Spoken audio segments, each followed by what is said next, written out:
Hey, I'm here in a German forest doing a little bit of exercise, but I'm also looking for something that German Chancellor Olaf Scholz was talking about when he addressed the World Economic Forum.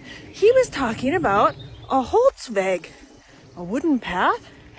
Let's see if I can find it. Well, I'm done with my run, but I don't think I found what I was looking for. So let's have a conversation about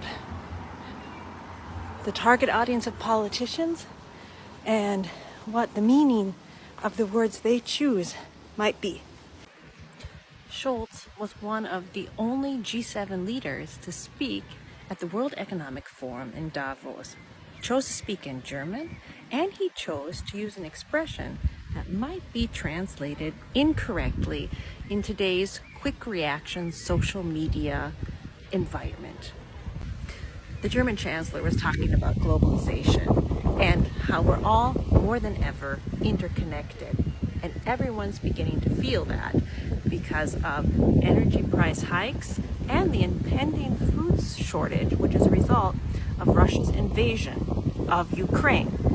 He was quick to point out that avoiding globalization would be taking the wrong path. The Holzweg, literally the wooden path. But a good translation, including kind of the feel, would be to say you'd be barking up the wrong tree if that's what you thought. But when you use expressions in a language, in a speech that you know is going to be translated into another language, you have to be careful because it might be translated wrong. Over 10 years ago, there was a shooting in the United States at the Capitol Mall. And when I say this, I mean the grassy rectangle in the center of the government district in Washington, D.C. But the first reports in German media said the shooting took place in a Washington, D.C. shopping center, because that's also a way of translating the word mall. People that write speeches for world leaders know how to communicate.